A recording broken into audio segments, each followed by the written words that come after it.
부산 수영구의 작은 구립도서관. 오후 4시, 퇴근 시간이 다가오고 있었습니다. 박소영은 서가 앞에서 책을 정리하다가 손목시계를 확인했습니다. 오늘은 평소와 다른 날이었습니다.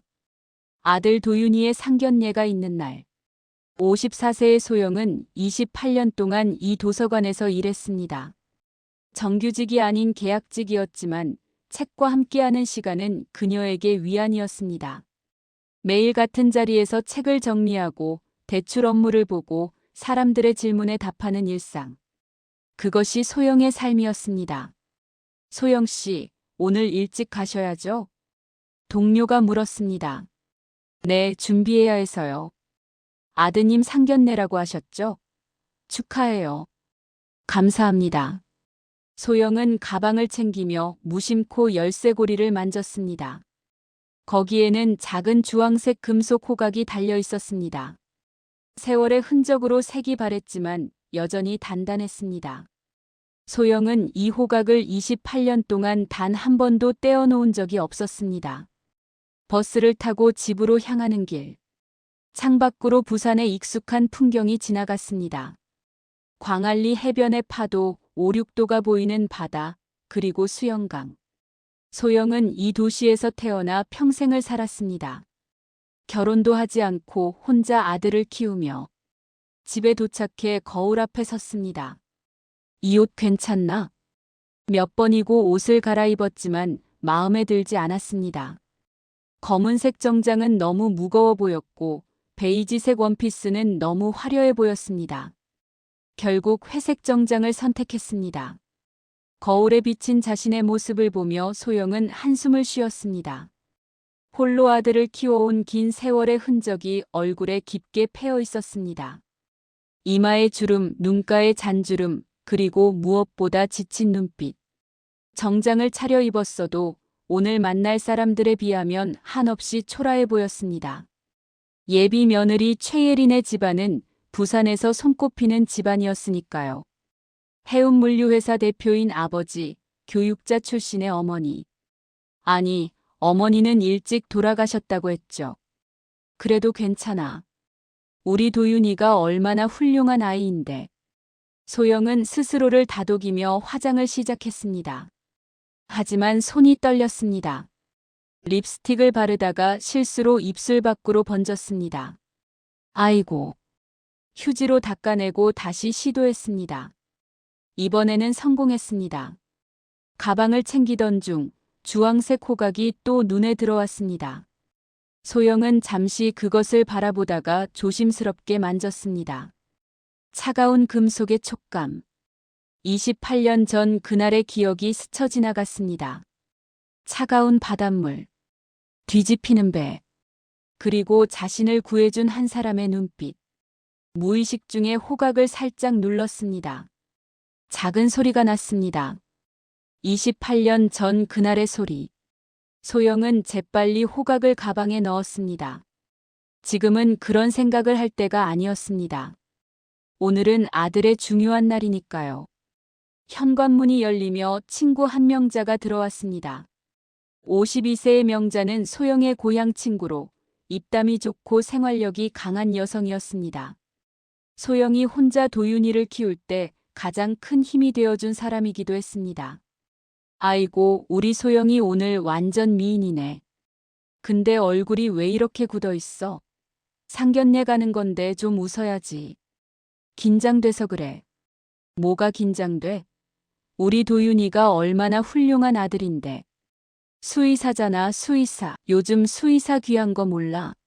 게다가 우리 도윤이 얼마나 성실하고 착한데. 명자가 소영의 옷깃을 매만지며 계속 말했습니다. 키도 크고 잘생겼고 게다가 효자야. 이런 사위감 어디 가서 찾아? 상대 집안에서 우리 도윤이 보면 넙죽 엎드릴걸. 그래도 상대 집안이. 아이 참, 집안이 뭐가 중요해? 사람이 중요하지. 도윤이는 사람이 되었잖아. 그걸로 충분해. 명자의 말에 소영이 조금 미소를 지었습니다. 그때 명자의 시선이 소영의 가방에 머물렀습니다. 야, 그 호각 아직도 달고 다녀. 소영이 움찔했습니다. 습관이지 뭐. 습관. 28년을 매일 들고 다니면 그게 습관이야, 집착이야? 소영아, 이제 그만 내려놓으면 안 돼? 명자야. 알았어, 알았어. 안 물어볼게. 근데 소영아. 명자가 진지한 표정으로 소영의 손을 잡았습니다. 오늘 잘 될 거야. 우리 도윤이 그렇게 착한 애가 어디 있어? 26년 동안 너 한 번도 쏙 썩인 적 없잖아. 학교 다닐 때도 모범생이었고, 대학도 장학금 받아서 다니고, 지금도 열심히 일하고. 상대 부모님들도 분명 도윤이 보면 반할 거야. 고마워, 명자야. 내가 있어서 내가 버틴 거 알지? 뭔 소리야? 너도 나한테 그랬잖아. 우리 서로 의지하며 산 거지. 두 친구는 잠시 손을 꼭 잡고 있었습니다. 오후 5시 도윤이 차를 가지고 왔습니다. 어머니 준비 다 되셨어요? 도윤은 27세, 부산대학교 수의과 대학을 졸업하고 지금은 광안리에 있는 동물병원에서 레지던트 1년차로 일하고 있었습니다. 키 180cm의 단단한 체격, 그리고 무엇보다 따뜻한 눈빛을 가진 청년이었습니다. 소영은 아들을 보는 순간 가슴이 뭉클했습니다. 어느새 이렇게 커버렸구나. 갓 태어났을 때는 손바닥만 했던 아이가. 어머니, 얼굴이 왜 이렇게 안 좋아 보이세요? 혹시 아프세요? 아니야, 괜찮아. 그냥 좀 긴장돼서. 어머니, 걱정하지 마세요. 예린이 아버님 좋으신 분이래요. 예린이가 몇 번이나 그러셨어요. 자상하시고 따뜻하시고. 도윤이 어머니를 안심시키려 애쓰는 모습이 기특했습니다. 도윤아. 네, 어머니. 너. 예린이 정말 좋아하는 거지? 네, 어머니. 제 인생에서 가장 소중한 사람이에요. 도윤의 얼굴에 환한 미소가 퍼졌습니다. 예린이는 정말 특별해요. 바이올린 켤 때 모습도 아름답고 아이들 가르칠 때도 정말 다정하고 그리고 무엇보다 저를 있는 그대로 받아들여줘요.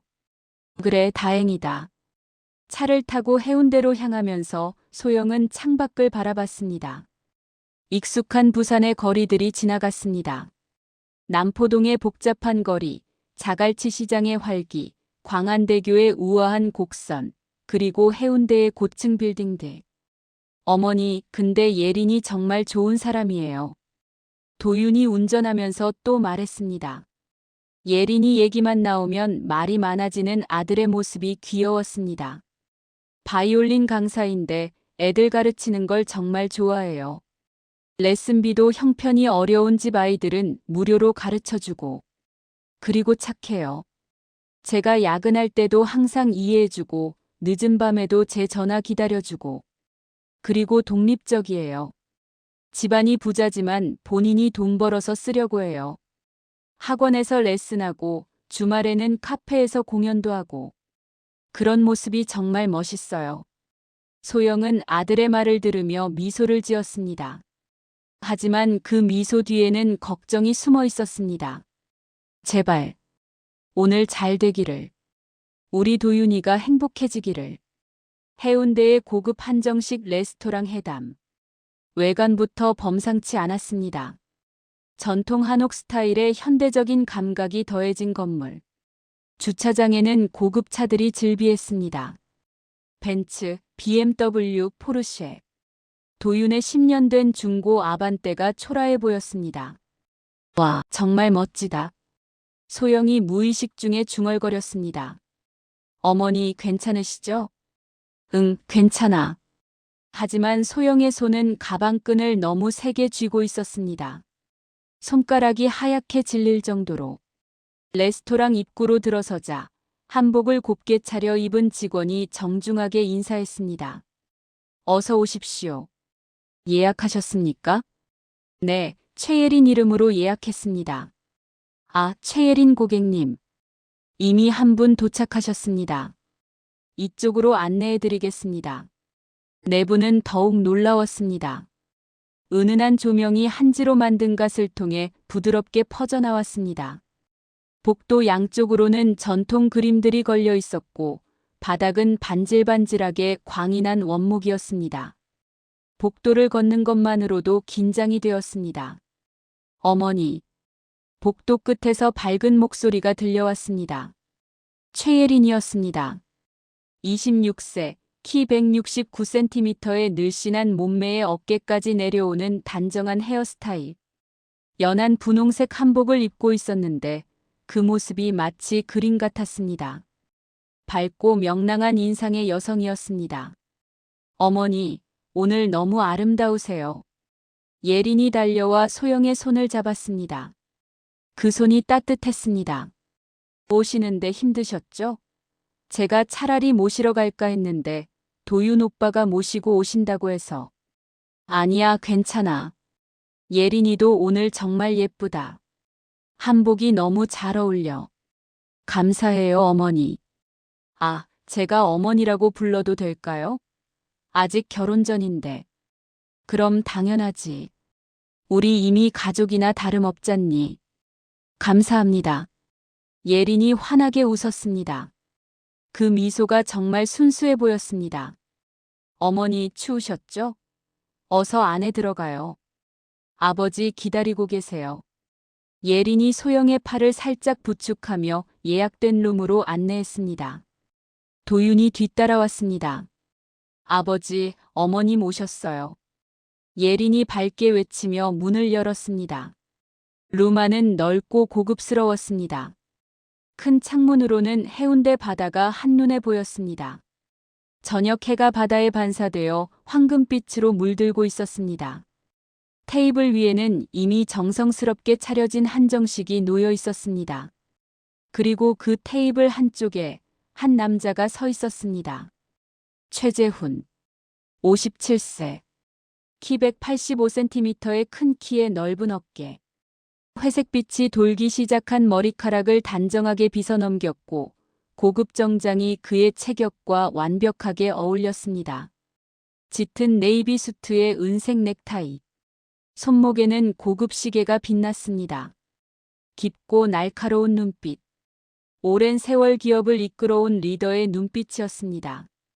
첫인상만으로도 강한 카리스마가 느껴졌습니다. 어서 오십시오. 재훈이 먼저 인사했습니다. 목소리는 낮고 차분했지만 그 안에 담긴 권위가 느껴졌습니다. 안녕하세요, 아버님. 도윤이 정중하게 90도로 인사했습니다. 긴장한 것이 목소리에서 느껴졌습니다. 소영도 따라서 깊숙이 고개를 숙였습니다. 안녕하세요. 그리고 인사를 마치고 고개를 들었습니다. 그 순간 시간이 멈췄습니다. 재훈과 소영의 눈이 마주쳤습니다. 재훈의 입에서 신음 같은 소리가 새어나왔습니다. 그의 얼굴이 순식간에 창백해졌습니다. 손에 들고 있던 찻잔이 미세하게 떨렸습니다. 소영도 마찬가지였습니다. 그녀의 몸이 미세하게 떨리기 시작했습니다. 입술이 파르르 떨렸지만 아무 소리도 나오지 않았습니다. 가방을 든 손에서 힘이 빠져 가방이 바닥에 떨어질 뻔했습니다. 아버지. 예린이 이상한 분위기를 감지하고 아버지를 불렀습니다. 어머니. 도윤도 어머니의 창백한 얼굴을 보고 걱정스럽게 물었습니다. 하지만 재훈과 소영은 서로를 빤히 쳐다보고만 있었습니다. 마치 유령을 본 사람들처럼. 30년 전 기억이 홍수처럼 밀려왔습니다. 재훈의 머릿속에는 한 여자의 모습이 떠올랐습니다. 26세의 젊은 여자. 동생 재민이가 돈을 보냈다던 그 여자. 자신이 사기꾼이라고 몰아붙였던 그 여자. 소영의 머릿속에는 한 남자의 모습이 떠올랐습니다. 30대 초반의 남자. 자신을 찾아와 차갑게 말했던 그 남자. 내 동생한테 받은 돈 다 돌려줘. 다시는 우리 가족 앞에 나타나지 마. 자리에 앉으시죠? 예린이 어색한 침묵을 깨뜨리며 조심스럽게 말했습니다. 목소리가 떨렸습니다. 뭔가 심상치 않은 분위기를 느낀 것입니다. 소영이 떨리는 다리로 천천히 자리에 앉았습니다. 다리에 힘이 없어서 주저앉듯이 앉았습니다. 재훈도 마지못해 맞은편에 앉았습니다. 하지만 그의 눈은 여전히 소영에게서 떠나지 못했습니다. 믿을 수 없다는 표정이었습니다. 도윤과 예리는 서로를 바라보며 당황스러운 표정을 지었습니다. 무슨 일이 일어나고 있는 건지 전혀 알 수 없었습니다. 저 음식 드시죠. 예린이 젓가락을 들며 말했습니다. 하지만 그녀의 손도 떨리고 있었습니다. 아무도 음식에 손을 대지 않았습니다. 테이블 위에는 전복죽, 전체 요리, 구이, 찜. 온갖 고급 음식이 놓여 있었지만 그 누구도 관심이 없었습니다. 재훈의 숨소리가 점점 거칠어졌습니다. 그의 손이 주먹으로 쥐어졌습니다. 턱의 근육이 경직되었습니다. 귀가 빨개지기 시작했습니다. 1분이 흘렀습니다. 2분, 3분, 5분이 흘렀습니다. 아무도 말을 하지 않았습니다. 오직 밖에서 들려오는 파도 소리만이 정막을 깼습니다. 혹시 두 분 아시는 사이신가요? 예린이 마침내 직접적인 질문을 던졌습니다. 그녀의 목소리는 떨렸습니다. 그 질문에 재훈의 얼굴이 붉어지기 시작했습니다. 목에 혈관이 튀어나왔습니다. 너. 재훈이 낮고 떨리는 목소리로 소영을 가리켰습니다. 그의 손가락이 떨렸습니다. 너가 어떻게 여기에? 아버지, 무슨 말씀이세요? 예린이 불안한 표정으로 물었습니다. 이 여자가. 재훈의 목소리가 점점 커졌습니다. 분노가 폭발하기 직전이었습니다. 소영은 고개를 푹 숙인 채 아무 말도 하지 못했습니다. 그저 떨고 있을 뿐이었습니다. 눈물이 뺨을 타고 흘러내렸습니다. 아버지, 진정하세요. 예린이 아버지의 팔을 붙잡았습니다. 하지만 재훈은 예린의 손을 뿌리쳤습니다. 이 결혼 안 돼. 도윤과 예린이 동시에 놀란 표정으로 재훈을 바라봤습니다. 이런 집안과 절대 결혼 못 시켜. 절대로. 재훈이 벌떡 일어섰습니다. 의자가 뒤로 넘어갈 뻔했습니다. 아버님. 도윤이 일어서며 말했습니다. 무슨 말씀이신지 설명해 주십시오. 저희 어머니께서 무슨 잘못을 하신 건가요? 제가 뭘 잘못한 건가요? 넌 몰라도 돼. 그냥 이 결혼은 안 돼. 재훈이 차갑게 말하며 문을 향해 걸어갔습니다. 당장 나와. 아버지. 예린이 눈물을 글썽이며 소리쳤습니다. 아버지, 왜 이러세요? 도윤 오빠가 뭘 잘못했어요? 저는 오빠 사랑해요. 오빠 없으면 못 살아요. 이것도 사랑이라고? 내가 뭘 알아? 저는 26이에요. 어른이에요. 제 인생은 제가 결정할 수 있어요. 닥쳐. 너도 빨리 나와. 지금 당장. 재훈은 딸의 손목을 거칠게 잡아당겼습니다. 아버지, 아파요. 놔주세요. 하지만 재훈은 듣지 않았습니다. 예린을 끌고 밖으로 나갔습니다. 쾅. 문이 3개 닫혔습니다. 그 소리가 룸 전체에 울려 퍼졌습니다. 룸 안에는 소영과 도윤만 남았습니다. 소영은 여전히 고개를 숙인 채 눈물을 흘리고 있었습니다. 그녀의 어깨가 작게 떨렸습니다. 입술을 깨물고 있었지만 신음소리가 새어나왔습니다. 어머니. 도윤이 어머니 옆에 앉으며 그녀의 어깨를 감쌌습니다. 괜찮으세요? 대체 무슨 일이에요? 아버님과 무슨 일이 있었던 거예요? 하지만 소영은 대답하지 못했습니다. 그저 고개를 젓고 눈물을 흘릴 뿐이었습니다. 테이블 위의 음식들은 차갑게 식어가고 있었습니다. 전복죽에서 나던 김도 사라졌습니다. 창밖으로 보이는 해운대 바다는 여전히 아름다웠지만 이 룸 안의 분위기와는 너무나 대조적이었습니다. 저녁 해가 완전히 지고 있었습니다. 황금빛이었던 바다가 점점 어두워지고 있었습니다. 집으로 돌아오는 차 안은 지옥 같았습니다. 도윤이 운전대를 잡았지만 손이 떨렸습니다. 소영은 조수석에 앉아 창밖만 바라보고 있었습니다. 두 사람 모두 한마디도 하지 않았습니다. 부산의 야경이 아름다웠습니다. 광안대교의 불빛이 무지개처럼 바다를 가로질렀습니다. 해운대의 고층 빌딩들이 화려하게 빛났습니다. 하지만 두 사람의 눈에는 아무것도 보이지 않았습니다. 어머니. 소영은 대답이 없었습니다. 어머니, 대체 무슨 일이에요? 아버님과 어떤 사이세요? 왜 그렇게 화를 내신 거예요? 어머니, 말씀해 주세요. 이렇게 모르고 있으면 저는 어떻게 해야 할지. 예린이는 어떻게 하고. 미안해. 소영의 입에서 겨우 한마디가 나왔습니다.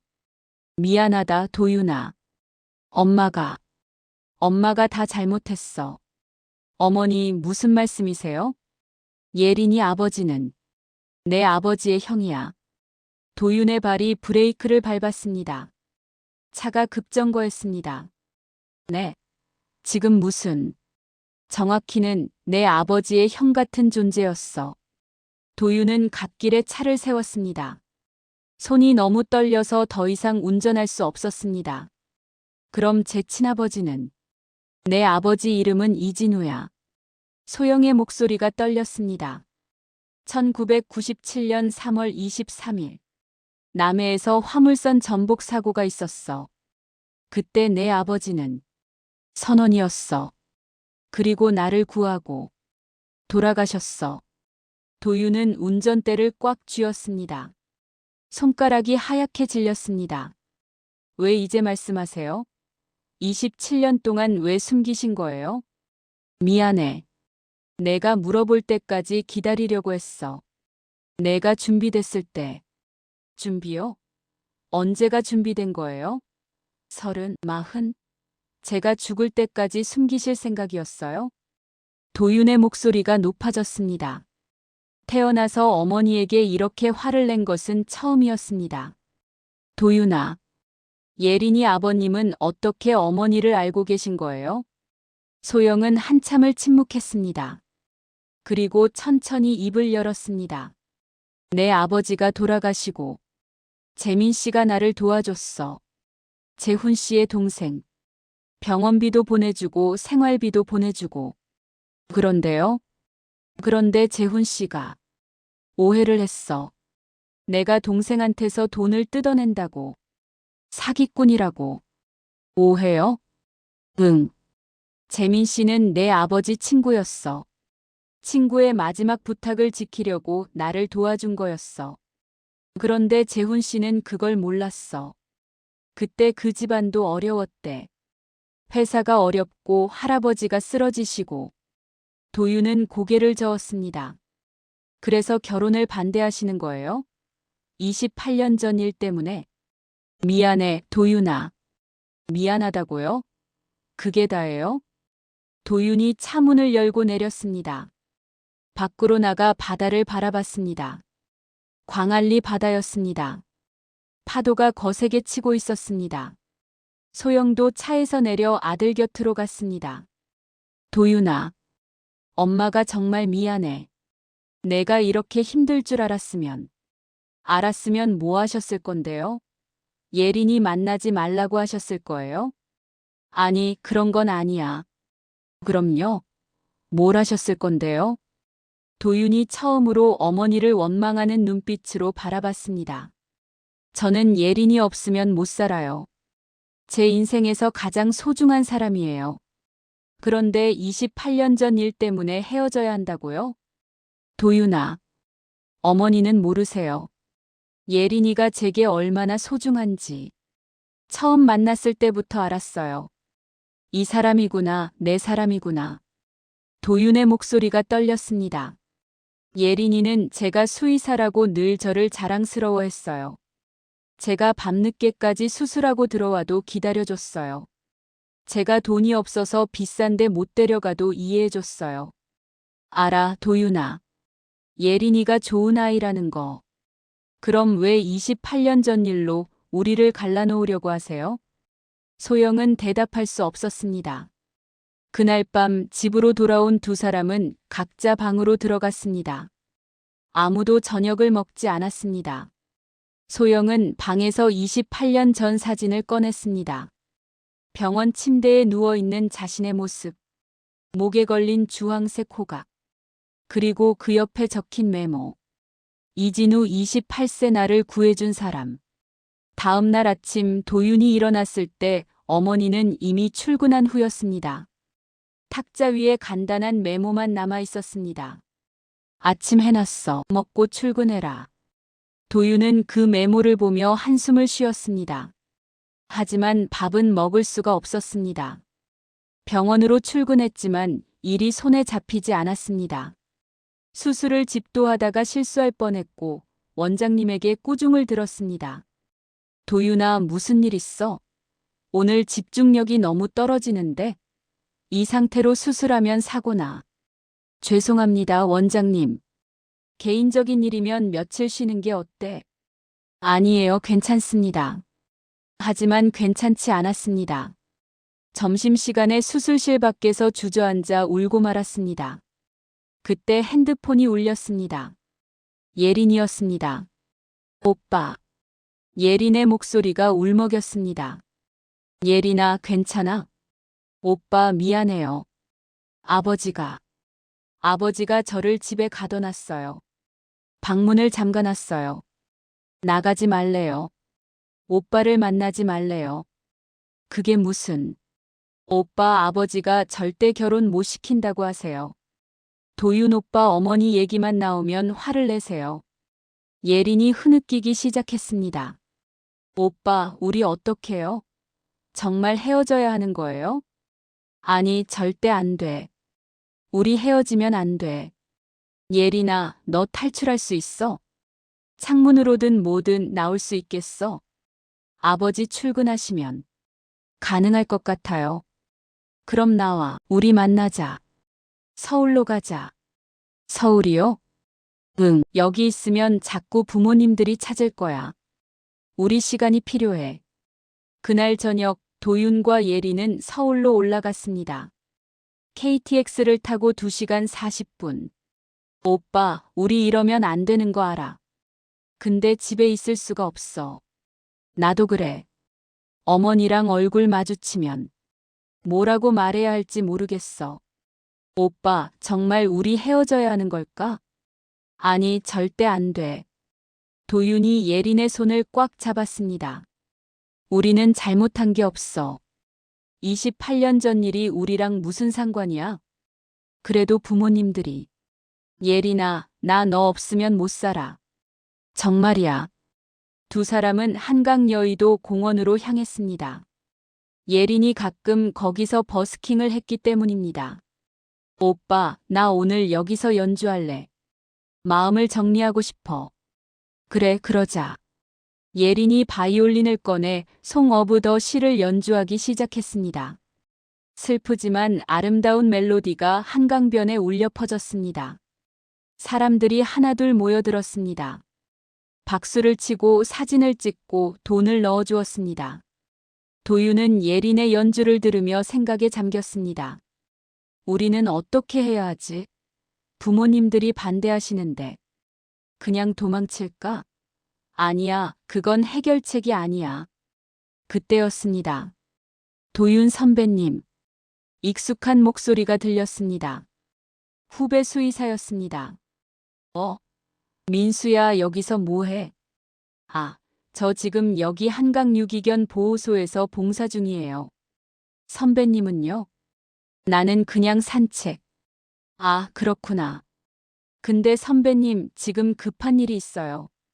구조해야 하는 개가 있는데 사람 손이 부족해서. 혹시 30분만 도와주실 수 있어요? 도윤은 예린을 보았습니다. 예린이 고개를 끄덕였습니다. 가봐, 오빠. 나는 여기서 연주할게. 금방 끝날 거지? 응, 30분이면 돼. 조금만 있다가 올게. 도윤이 후배를 따라갔습니다. 밤 9시. 예린은 여전히 한강변에서 연주를 하고 있었습니다.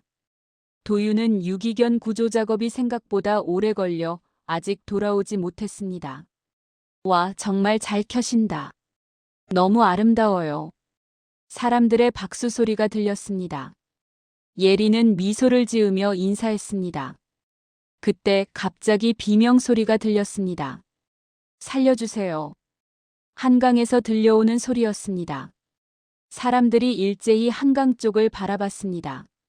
물에서 누군가 허우적거리고 있었습니다. 어린 소년이었습니다. 보트에서 떨어진 것 같았습니다. 사람 살려. 우리 아들이. 강변에서 한 여자가 절규하고 있었습니다.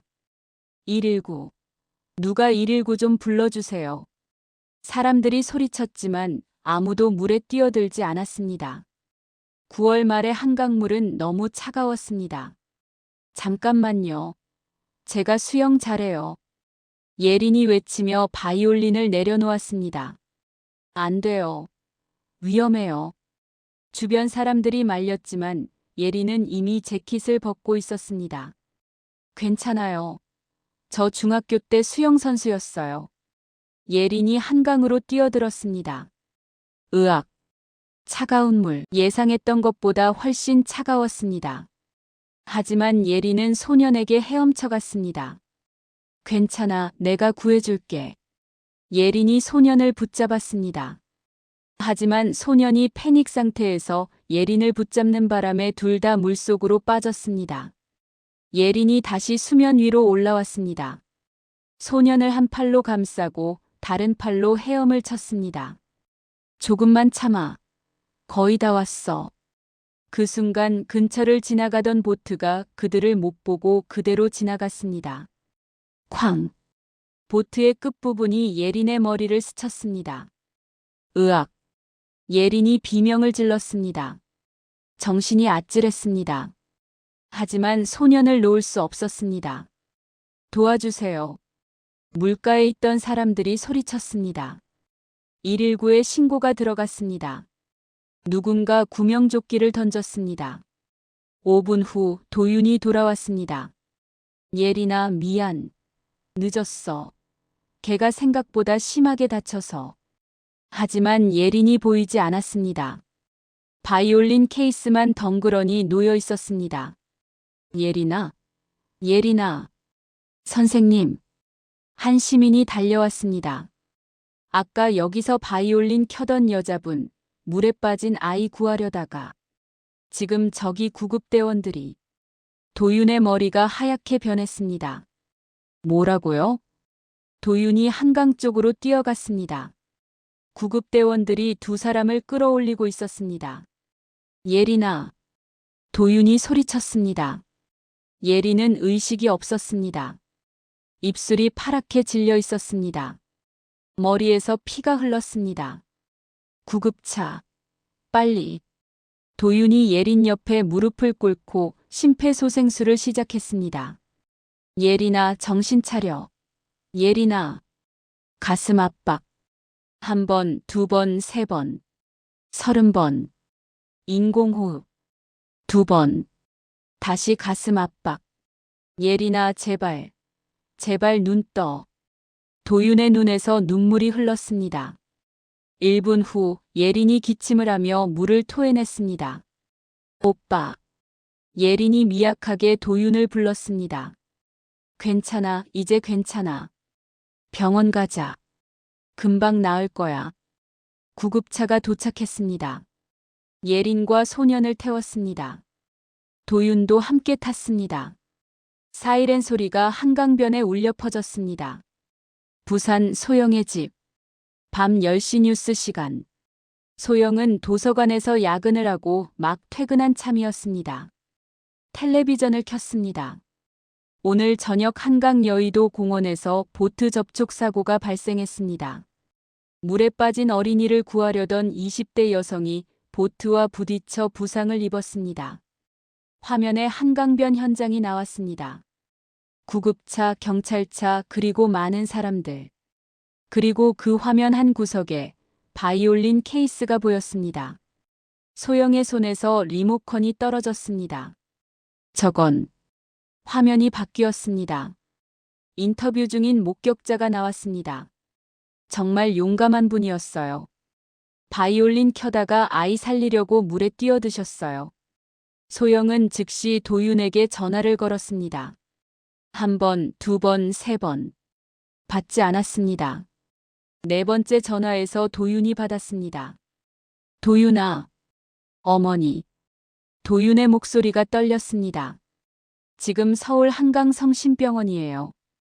예린이가 물에 빠진 아이 구하려다가. 내가 지금 간다. 소영은 핸드폰과 지갑만 들고 집을 나섰습니다. 택시를 잡으려 했지만 이 시간에는 택시가 없었습니다. 부산역으로 뛰어갔습니다. 마지막 KTX를 간신히 탔습니다. 2시간 40분의 긴 여정. 소영은 가방을 꽉 쥐고 있었습니다.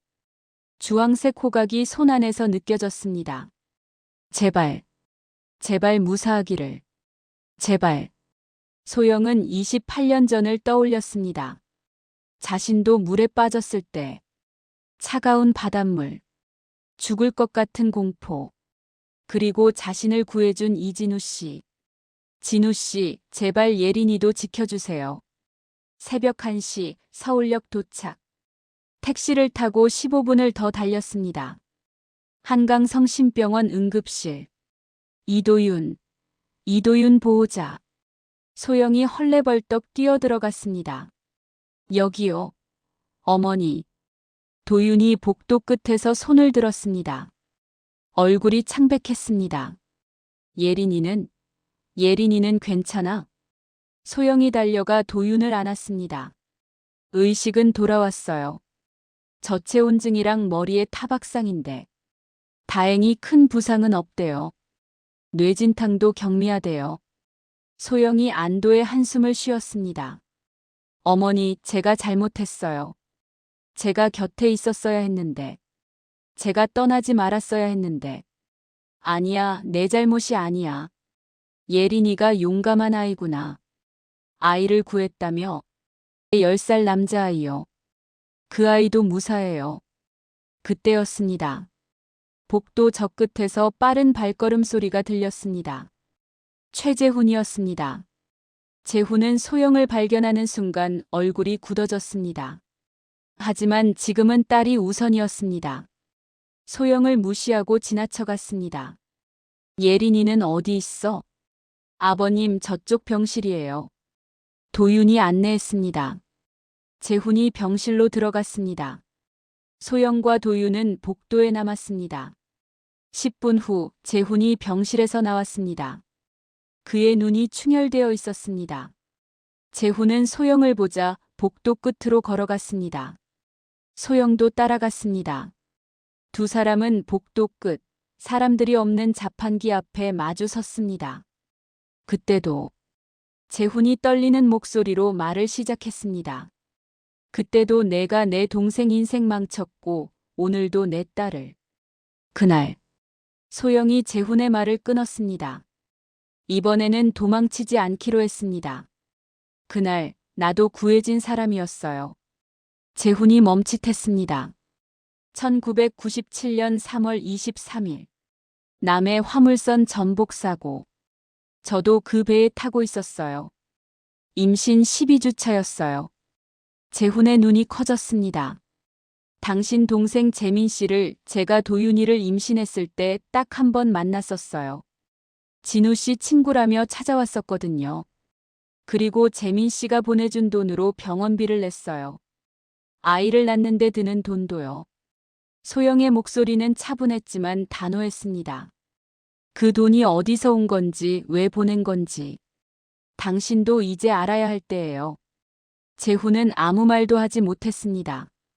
28년 전 기억이 떠올랐습니다. 동생에게 소리쳤던 것. 그 여자한테 돈 보내지 마. 사기꾼이야. 내일 아침 병원 1층 카페에서 만나요. 제대로 얘기합시다. 소영이 먼저 돌아섰습니다. 다음 날 아침 병원 1층 카페. 재훈이 먼저 와서 앉아 있었습니다. 그의 앞에는 식은 커피 한 잔. 밤새 한숨도 못 잔 얼굴이었습니다. 소영이 들어왔습니다. 손에는 낡은 메모 파일을 들고 있었습니다. 앉으세요. 재훈이 말했습니다. 어제보다 목소리가 부드러웠습니다. 소영이 마주 앉았습니다. 그리고 메모 파일을 테이블 위에 놓았습니다. 이게 뭡니까? 제 기록이에요. 저는 도서관 사서예요. 기록하는 게 습관이에요. 28년 동안 이걸 정리해 왔어요. 소영이 파일을 열었습니다. 첫 페이지. 오래된 신문 스크랩이었습니다. 부산일보 1997년 3월 24일자. 남해 화물선 전복 3명 사망 7명 부상. 재훈이 신문을 들여다봤습니다. 손이 떨렸습니다. 여기 피해자 명단 보세요. 사망 이진우 28세, 선원, 박동수 52세, 선원, 김철호 45세, 승객. 부상 박소영 26세, 승객. 최인숙 34세, 승객. 재훈의 눈이 신문에 고정되었습니다. 이진우 씨가 저를 구했어요. 배가 기상급변으로 기울었을 때 저는 임신 12주차였어요. 뱃속에 도윤이가 있었어요. 임신. 네. 이진우 씨가 저를 물 밖으로 밀어 올렸어요. 그리고 이걸. 소영이 가방에서 주황색 호각을 꺼냈습니다. 이 호각을 제 목에 걸어주셨어요. 소리내면 찾겠다고 하시면서. 재훈이 호각을 바라봤습니다. 이진우 씨는 다른 사람들을 구하러 다시 들어가셨고, 소영의 목소리가 떨렸습니다. 다시는 나오지 못하셨어요. 재훈의 눈에서 눈물이 흘러내렸습니다. 소영이 다음 서류를 꺼냈습니다. 은행 송금 내역서였습니다. 1997년 4월 2일, 송금인 최재민, 금액 200만 원. 병원비. 1997년 5월 15일, 송금인 최재민, 금액 150만 원. 생활비. 1997년 7월 3일, 송금인 최재민, 금액 100만 원. 출산준비금. 총 450만 원. 28년 전 금액이면 적지 않은 돈이었어요. 재훈의 손이 서류를 잡았습니다. 떨리는 손으로. 재민이가 병원에 한 번 찾아왔어요. 7월 초였어요. 소영이 회상했습니다. 누구세요? 라고 물었더니 진우 친구라고 하더라고요. 진우가 마지막으로 부탁했다. 당신과 아이를 지켜달라고. 그래서 왔다고. 재민이가. 저는 고맙다고 어떻게 갚아야 하냐고 물었어요. 그랬더니 재민 씨가 웃으면서 갚을 필요 없다. 내가 진우에게 진 빚이 더 많다고 그리고 이건 진우와의 약속이다라고 했어요. 소영이 또 다른 종이를 꺼냈습니다. 손으로 쓴 메모였습니다. 재민 씨가 준 연락처예요.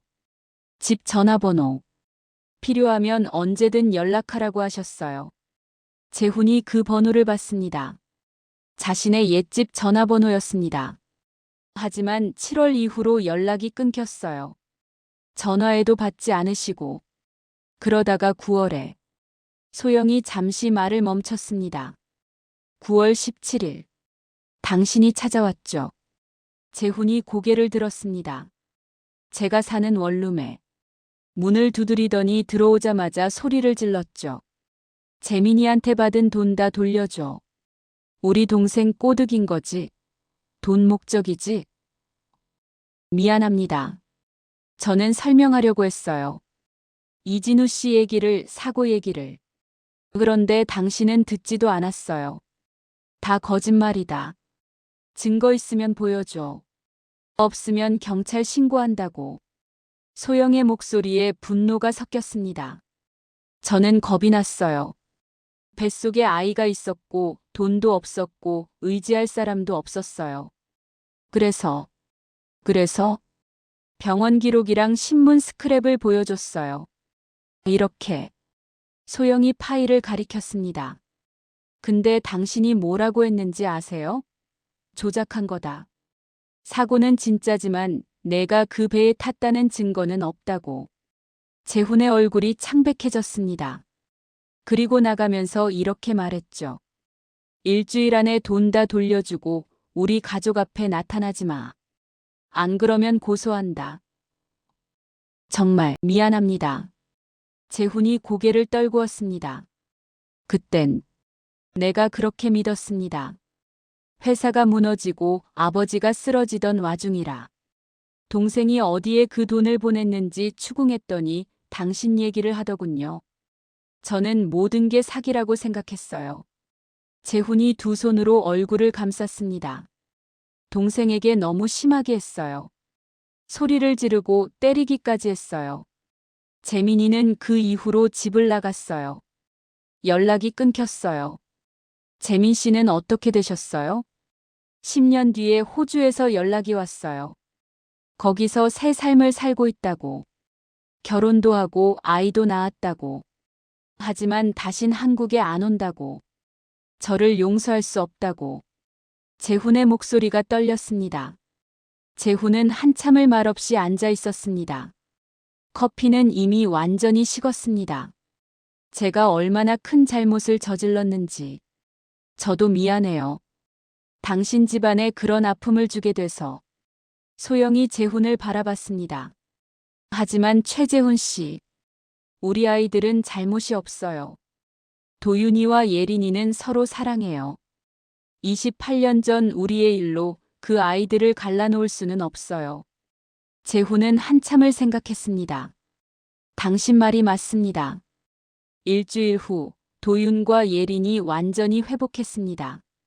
병원 옥상 정원에 4사람이 모였습니다.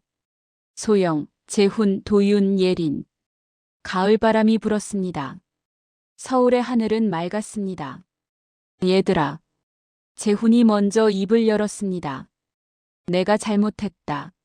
너희 어머니에게도 너희에게도. 28년 전 일로 너희를 힘들게 해서. 재훈이 소영을 바라봤습니다. 소영 씨.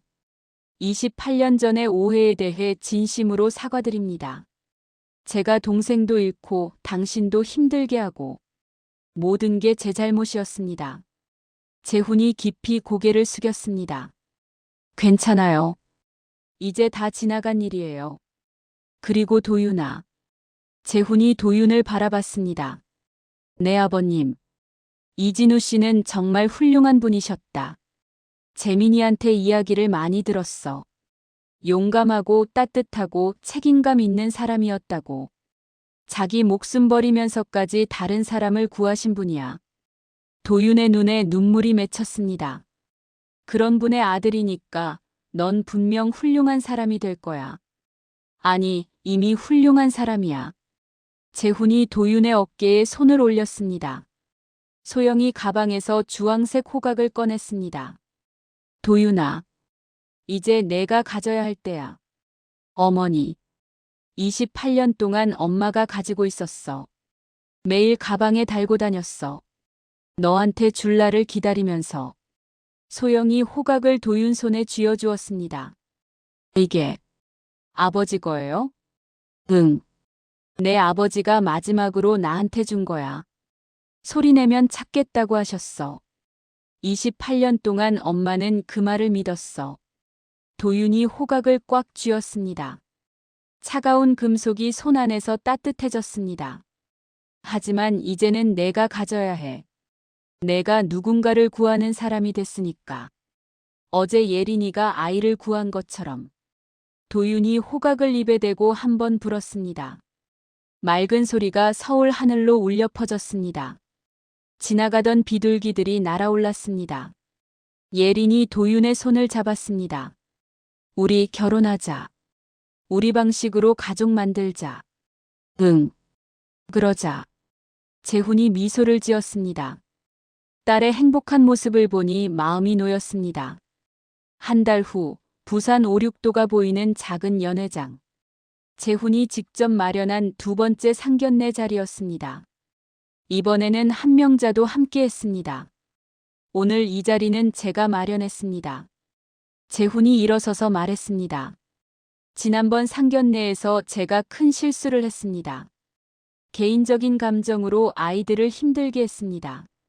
그 일에 대해 다시 한번 사과드립니다. 재훈이 소영에게 고개를 숙였습니다. 소영 씨, 정말 미안했습니다. 이제 그만하세요. 우리 이제 과거는 묻읍시다. 소영이 고개를 저었습니다. 아이들의 미래를 위해서. 감사합니다. 재훈이 자리에 앉으며 말을 이었습니다. 저는 평생 완벽하게 살려고 했습니다. 사업도 가정도. 체면을 중요하게 생각했습니다. 하지만 그 과정에서 많은 것을 놓쳤습니다. 재훈이 예린을 바라봤습니다. 딸아이의 어머니가 예린이 10살 때 세상을 떠나셨습니다. 그 이후로 저는 예린이를 너무 꽉 잡고 있었던 것 같습니다. 혼자 남은 딸을 잃을까봐 두려웠습니다. 예린이 아버지의 손을 잡았습니다. 하지만 이제는 놓아줘야 할 때라는 걸 알았습니다. 예린이는 이제 어른이고 자기 인생을 살 권리가 있습니다. 재훈이 서류 봉투를 꺼냈습니다. 그래서 제안을 드립니다. 두 집안이 서로 간섭하지 않기로 합시다. 아이들의 직업, 거처, 경제 결정은 모두 아이들이 자율적으로 정합니다. 소영이 고개를 끄덕였습니다. 좋은 생각이에요. 명절과 돌봄은 협의로 정하겠습니다. 소영 씨의 근무 시간도 배려하겠습니다. 감사합니다. 그리고 갈등이 생기면 24시간 룰을 지키겠습니다. 감정이 고조되면 하루를 기다렸다가 메모나 문서로 다시 검토하겠습니다. 소영 씨가 사서시니 기록의 중요성을 아실 거라 믿습니다. 소영이 미소를 지었습니다. 좋아요. 그리고 하나 더 추가하죠. 아이들 앞에서 약속은 반드시 지키는 어른이 됩시다. 재훈이 손을 내밀었습니다. 소영이 그 손을 잡았습니다. 28년 만의 악수였습니다. 건배. 5사람이 잔을 들었습니다. 명자가 환하게 웃었습니다. 이거 보소. 드라마보다 더 드라마네. 우리 소영이 고생한 보람이 있구만. 모두가 웃었습니다. 그때 예린이 가방에서 바이올린을 꺼냈습니다. 제가 준비한 곡이 있어요. 송 오브 더 시. 바다의 노래예요. 예린이 활을 들어 올렸습니다. 바이올린 선율이 흘러나왔습니다. 처음에는 슬프고 애절했습니다. 폭풍우 치는 바다 같았습니다. 하지만 점점 밝아졌습니다. 파도가 잔잔해지고 햇살이 비추는 바다로 변했습니다. 창밖으로 오륙도가 보였습니다. 파도가 바위에 부딪히며 하얀 포마를 만들었습니다. 소영은 그 광경을 보며 28년 전을 떠올렸습니다. 남해의 그날, 차가운 바닷물, 그리고 자신을 구해준 한 사람. 진우 씨 고맙습니다. 우리 아들 잘 키웠어요. 이제 행복하게 살게요. 6개월 후 봄. 부산의 작은 결혼식장. 예린이 웨딩드레스를 입고 나타났을 때 모두가 감탄했습니다. 순백의 드레스가 햇살을 받아 빛났습니다. 도윤은 턱시도를 입고 서 있었습니다. 가슴 포켓에는 주황색 호각이 꽂혀 있었습니다. 소영이 도윤에게 다가갔습니다. 도윤아. 소영이 도윤의 가슴 포켓에 있는 호각을 가볍게 톡톡 두드렸습니다. 필요할 땐 불어. 누군가 꼭 달려올 거야. 내 아버지가 그랬던 것처럼. 내 엄마. 그리고 행복해라. 그게 내 아버지께서 가장 바라시는 일이야. 알아요, 엄마. 사랑해요. 일주일 후. 남해의 작은 묘역. 이진효. 바다에서 사람을 건져 올린 사람. 4사람은 조용히 비석 앞에 섰습니다.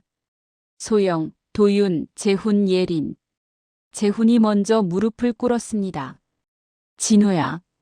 나 재훈이야. 재민이 형이야. 내가 떠난 지 28년이 됐어. 재훈의 목소리가 떨렸습니다. 재민이는 호주에서 잘 살고 있어. 내 소식을 전해줬더니 언젠가 꼭 여기 오겠다고 하더라. 그리고 내 아들. 정말 훌륭하게 자랐어. 내가 사람을 구했듯이 이 아이도 동물을 구하는 사람이 됐어. 도윤이 앞으로 나섰습니다. 아버지. 도윤이 무릎을 꿇었습니다. 저는 아버지를 본 적이 없어요. 하지만 엄마한테 많이 들었어요. 용감하고 따뜻한 분이셨다고. 자기 목숨을 버리면서까지 다른 사람을 구하신 분이라고.